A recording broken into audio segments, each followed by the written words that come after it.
Hey everyone, hope you're doing well today. In this video, we're going to talk a little bit about simplifying simplifying and evaluating some algebraic expressions, as well as talking a little bit about applications as well. So let's talk about some examples and work through them together and make sure we kind of understand everything along the way. Now, in the past, we've talked a little bit about turning each of our expressions into all sums first. And notice this is a sum, that's great. Here's a difference, but hopefully in this one, we're going to practice not having to necessarily write all of them as sums first. So I'm not going to turn this into addition. I'm also not going to turn this into addition or this one or this one, but see if you can kind of hang with me here and go ahead and combine some like terms and everything without rewriting as a sum. Okay, now first things first, before we can combine like terms, we're going to have to follow the order of operations, which states that we would multiply first. So the distributive property would have to come first. So go ahead and draw these arrows with me here. Okay, this is a 5 being distributed, but keep in mind that if you did keep, change, flip, or rewrite this as an addition, it would be plus a -5. So here's what we're going to write here. We're going to write equals. Let's go ahead and just copy down this -3n. Don't do anything crazy, just copy it down. And then here, right, this is technically a -5, right? A -5 times a -2n. That's just going to be plus 10n, all right? So again, it might be a little tricky because you might be used to rewriting as a sum, but we're going to try not to here. And then we have this again. Think about this as a -5. You see the minus in front, and that's going to multiply. And think about this as if you did keep, change, and flip it, make this an addition problem, this would be a -3 here, right? So -5 times -3 would be a positive 15. And if you find at any point this is really tough, then just go ahead and rewrite it as a sum and do an extra step. Just go ahead and pause and rewrite that. Next, we're just going to go ahead and take away n, but I'm going to write the coefficient and say it's -1n, and I'm going to keep this -6 here. Okay, so again, I'm keeping these as differences. All right, so let's go ahead and just combine some like terms here. So -3n plus 10n, that's going to be 7n, and 7n take away 1n is going to be 6n. So if we combine all our n terms, we're going to end up with 6n over here. Then if we combine our constant terms, 4 plus 15 is going to be 19. 19 minus 6 is going to be 13. So we're going to write plus 13 here. All right. So this right here would be our most simplified expression. We just have this coefficient of 6. We have this constant of 13 here. But this is definitely a lot simpler looking, this one over here, hopefully compared to what we started with. Okay. Now let's go ahead and evaluate this expression with a couple hypothetical values. So we have n is -4. Then we have n is positive 3. So let's go ahead and start off with when n is -4. So we're going to write let n equal -4. So if n is -4, what's going to happen here? What's going to happen is we're going to take 6 and then multiply it by this -4. We're going to substitute it in. You can go ahead and use parentheses to show that multiplication. Then 6 times -4 is going to be -24. And -24 plus 13, well, that's just the same thing as 24 minus 13, which is 11, but we're going to make it -11. Okay, so that's going to be what this expression is equal to if n was -4. Now, what if n is equal to positive 3, right? If we do that, then let's see what's going to happen here. It's going to be 6 multiplied by 3. And if we go ahead and add on 13 afterwards here, 6 times 3 is going to be 18. 18 plus this 13 is going to be 31. So when n is positive 3, this expression would be equal to 31. All right, so plugging in these two values into this expression here hopefully saves a little bit of time. Could you have plugged in n equals -4 into this original expression? Sure. You could have also plugged in 3 to this original expression and gotten hopefully these same values of -11 and 31. But hopefully you agree that more could go wrong just because there's so many steps that you would have to do, as well as it might be a little more time consuming. So just keep that in mind, that I think it's a little easier to plug it in or substitute in once you've already simplified the expression. All right, let's go ahead and try another example together. In example 2, we have another similar type of expression. Again, I'm going to try not to do any rewriting all the differences as sums. We're just going to try to keep track of where all the minuses are here. Okay, so let's see. Let's go ahead and see what kind of maybe distributive property we have to do here. Keep in mind, if we see this minus in front of a parentheses, the parentheses always have some value that's going to be distributing to both terms on the inside. This one is a little bit more clear that this is going to be a -6 that's going to distribute. And in the last example, it was a little bit more clear.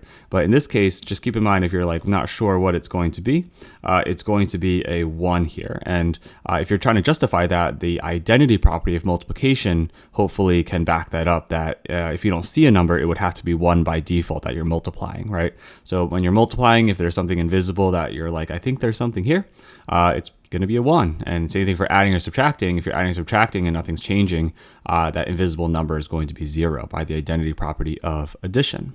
All right. So again, here in the last one, we clearly saw it was a -5 that was being distributed. But in this case, in the beginning here, it's actually going to be a -1. So just be careful of that. All right. So let's go ahead and distribute this -1. If we do that, we're going to have this 4 in the beginning.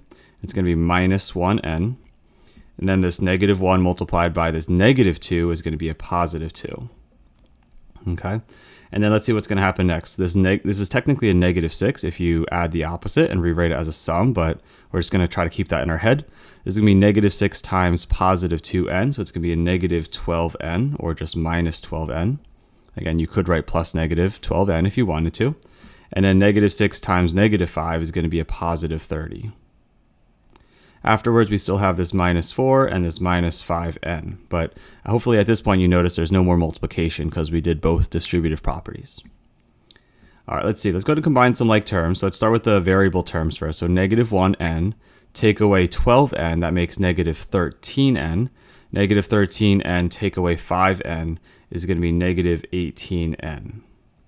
All right, that takes care of all our variable terms there. But what about our constant terms? For our constant terms, we have a +4 plus 2, that's going to be 6. 6 plus 30 is going to be 36. 36 minus 4 is going to be 32. So we're looking at plus 32 here. And we just double checked everything. So our constant, let's just see, this is 32, we think, right? This is 6, that's 36 minus 4 is 32. So I think that's right. And then for this -18n, let's see, just double check here. -1, -12, that's -13, -13, and -5 make -18. So all the coefficients combine correctly there, it seems. So this right here, I believe, is going to be our most simplified expression. All right, we can't combine these two terms because they're not like terms with each other. All right, so let's go ahead and now evaluate here. We have -3/4 for n, and then n is going to be this -2.7, right? So let's go ahead and try each of these and practice just some order of operations. So let n equal -3/4. So some order of operations as well as seeing if we're okay with these rational numbers. So and our operations with this. So -18 multiplied by this -3/4. Let's go ahead and multiply that and then add on 32. Okay, so let's see here. We have, I'm going to do this on the side a little bit. So we have, I'm just going to ignore the negatives for now. So 18/1 times 3/4. I'm going to cross cancel here. I'm going to divide these both by their GCF of 2. I'm going to get 9 and 2. And then let's see, 9 times 3 is going to be 27. And a 1 times 2 on the bottom is going to be 2. So we're really looking at 27/2, which as a mixed number or as a decimal, I'm going to do a mixed number here. This is going to be 13.5. Okay, so if we go ahead and go back to what we have here, it's a negative times a negative, which is a positive. So this is really going to be 13.5 plus 32. Okay, now if you go ahead and add these together, we can add the whole numbers. So we're going to get what, 45, and then the half just comes along. So if n is -3/4, then its expression would be equal to 45 and 1/2. Now what if n is going to be equal to -2.7? We can reevaluate this, right? We can go ahead and say this is going to be -18, and we're going to multiply this by -2.7, so we can go ahead and substitute that in, and then we're going to go ahead and add this 32 afterwards anyway. All right, so we have another negative times a negative, which is a positive. But let's go ahead and just multiply. Now remember, when we multiply decimals, don't line up any decimals. Just go ahead and multiply 18 by 27. And we'll think about where the decimal goes afterwards. So 56, carry the 5, that's going to be what, 12, 126. Put a placeholder here, that's going to be 16, carry the 1. 2 plus 1 is going to be 3. So I think if we go ahead and add these together here, we're going to get 684. I think we have one decimal place here. So I'm thinking this is going to be positive 48.6 plus 32. And if you add these together, I think we're going to get 80.6. All right, so we started with this longer, more complicated looking expression. We went and used the distributive property to get here, and then we'd combine some like terms to get to this expression afterwards. And then we just went ahead and evaluated this expression 2 different times, hypothetically when n was -3/4 and when n was -2.7. You can see here that we got 2 different values for the expression depending on what the n value was in each of those scenarios. Okay, so there you have 2 different examples just to kind of get you started on like kind of how to tackle these types of problems. You could, after all, evaluate each of these expressions by just plugging in the values into the original expression, but there are a couple key things that are helpful if you simplify first to get down the most simplified version. Hopefully it makes sense that if you simplify it, it does decrease the amount of times that you have to substitute in the value into the expression. So if you look back here, there's only one time you have to substitute in this -3/4 or the -2.7. If you wanted to use the original expression up here and you didn't simplify, that's fine. But the -3/4 here, you'd have to plug in here, here, and here, and then deal with a lot more fractions along the way. As well as if you wanted to use this -2.7, you'd also have to plug them in each of these locations and evaluate it. And there's only 2 values that we did it for here, but imagine if you had to do this for 5 different values or 10 different values. I think you might want to go ahead and just use this one so you don't have to substitute in so many times. On that same idea, it's going to decrease the amount of steps that you have to just do in general when you're evaluating. Keep in mind that we really only had 2 steps to do once we had the simplified version, right? We just had to multiply, then add, as opposed to all those operations in the original expression.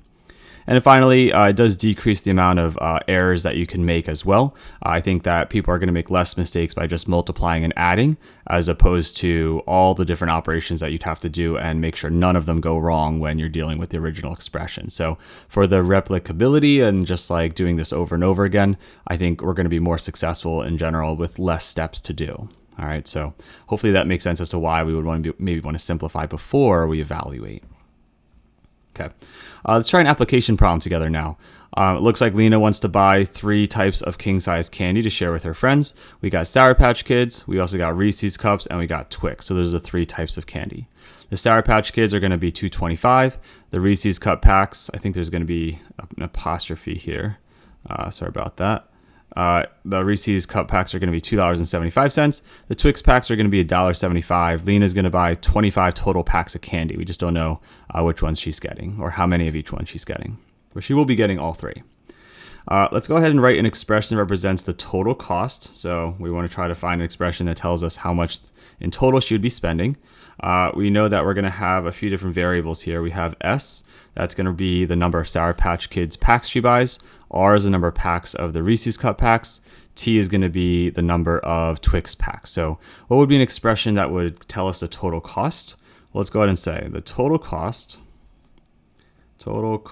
would be equal to, well, let's see, S is the number of Sour Patch Kids packs, but how much does each of them cost? It's $2.25 for each of those. So if you take $2.25 and multiply it by S, and go ahead and try using a cursive S here, this would tell you the total cost of all the Sour Patch Kid packs, right? Because it's $2.25 times however many packs that she's buying, right?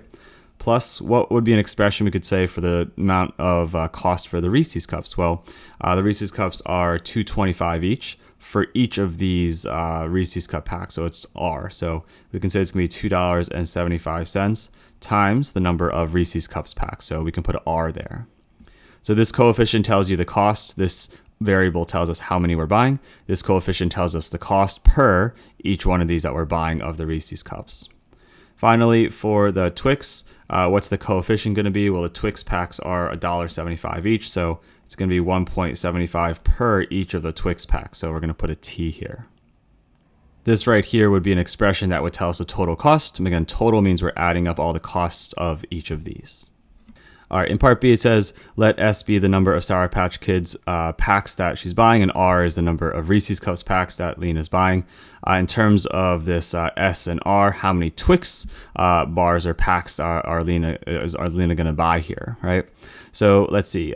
We do know that she wants to buy 25 total packs. So one way we can think about this is the number of Twix she's going to buy, the number of Twix you could say here that it would be, well, we know she wants to buy 25 in total, and then you could say it's going to be minus the total that she buys in terms of Sour Patch Kids and Reese's Cups, which would say the number of Sour Patch Kids packs plus the number of Reese's Cup packs. So this would be one way that you could write it. Another way you could also write this, so you could add up how many you're buying of each of those and then subtract it from 25. That's one way to do it. Another way to do it is you could go ahead and distribute this -1 that's on the outside here, right? Again, technically there's a -1 here by the identity property of multiplication. And if you did that, you could just say it'd be 25 minus 1s, or just s by the identity property. You don't have to write the 1, minus, and again, it says -1 times 1s. There's a 1 in front here and a 1 in front here as coefficients, but we don't write them for identity. And then so we're going to subtract 1s and subtract 1r. So you can take the total number of pieces of candy that they're buying, take away the number of Sour Patch Kids packs, take away the number of Reese's Cups packs, and this expression, if you evaluated this, it would get you the amount of Twix packs that Lena would be buying. So you can either subtract them one by one or add them together and subtract them from 25. You'll get the amount of Twix she buys either way. All right. And again, if it helps you to see the ones here, there's an invisible one here, here, and here. The reason why we don't have to write them is because of the identity property of multiplication. By that same token, there are coefficients here of 1 and 1 here as well, if you'd like to know that they are there, as well as coefficients. All right, for letter C, it says write and simplify an expression in terms of S and R for the total cost of all the candy. All right, so we did something earlier with the total cost of candy here, but we did use the variable t here, right? We're being told here that we are only wanting to use the variables s and r to find the total cost of all the candy. So we can't use that variable t right now, right? So let's see here. To find the total cost, let's go ahead and write this total cost. The total cost would be equal to what? Well, we do know that the Sour Patch Kids are going to be $2.25 per each of the Sour Patch Kids packs, right? Plus, we know it's going to be $2.75 for each of those Reese's Cup packs. So that we can start with and be just fine with that. So it's going to be the number of these multiplied by the cost, and then it's going to be the number of these candies multiplied by the cost. So do we know the number of Twix without writing the letter T? Well, for the number of Twix, we actually did that in part B, right? The number of Twix can be expressed with this expression right over here, right? This tells you the number of Twix we're buying without using the letter T. This also tells you the number of Twix we're buying without using the letter T, right? So we can say either of these expressions you can use as the number of Twix we're buying, but what's the cost of the number, or the cost per each of these Twix? We said each Twix was $1.75, so it's going to be $1.75 per each of those Twix packs. So I'm going to go ahead and use this one right over here just so I don't have to use extra parentheses, but it's $1.75 per each of these Twix packs. So it's 25 minus S minus R. So again, the cost times the number of Sour Patch Kids, the cost times the number of Reese's Cups, and the cost times the number of Twix packs. Okay, so this, if you add them all together, these three pieces, you'd get the total cost of all the candy together. And look, we only used S's and R's, so we did our job of writing an expression. Now to simplify it, let's go ahead and see if we can do that. These are not like terms, right? They're different candies, so you can't combine those. We can go ahead and distribute this $1.75 to each of these terms over here so that we can distribute 3 times. So let's see, we're going to have $2.25 times the Sour Patch Kids plus $2.75, sorry, $2.25 plus $2.75 are plus, and then let's see, if we go ahead and take this, if you need to pause and do this, that's perfectly fine, but it's going to be $1.75 times 25, right? So you can go ahead and ignore the decimals and just multiply 175 by 25, and we'll put those decimals in a little bit. So it's 25, carry the 2, that's 35 plus 2 is 37, carry the 3. That's going to be 5 plus 3 is going to be 8. It's going to be 10, carry the 1. That's 14 plus 1 is 15, carry the 1. 2 plus 1 is going to be 3. All right, so if we go ahead and add these up, we're looking at 4375, and we're missing, what, 2 decimal places. So hopefully you're able to do that one okay. But it's going to be 4375. Minus, And it's going to be 1.75 S minus 1.75 R. Okay, let's go ahead and combine some like terms here. So let's see, this 225S as well as this minus 175S. So we have those two as like terms. What else are like terms here? It looks like we have 2.75R minus 1.75R. Okay, those are also like each other. And then we also kind of have this 43.75. So we know that's going to be part of the cost here. So the total cost is going to be 43.75. We also have plus what? Plus 0.5S. If you combine this 2.25 minus 1.75, I think if you subtract, you get 0.5S. And then I think we're going to get here just 1R, so plus R. We're not going to write the 1 by the identity property. So this constant term over here plus this variable term of 0.5S plus this 1R over here would get you the total cost of all the candy here, just using the variables S and R. Typically when we write our expressions, we write our constants last. So another way we can just write this is 0.5S plus R plus this 43.75. And if it helps, I'm going to keep all the colors the same here. This is the R, this is the constant, and then this right here is the S term. All right, finally in part D, it says of the 25 total packs of candy that Lena buys, 9 of them are going to be Sour Patch Kids and 5 of them are going to be Reese's Cups. So let's go ahead and write this stuff down. And it doesn't say explicitly, but let's go ahead and just kind of work this out a little bit, right? So for the Sour Patch Kids, we essentially know now we're being told that S is equal to 9, hypothetically, right? 9 packs of Sour Patch Kids. We also are told here that the number of Reese's Cups, R, is going to be 5. That's how many packs there are. So if you wanted to find the number of Twix bars, remember we had an expression earlier that told us the number of Twix bars, and that was this expression right over here, or this one if you wanted to use it.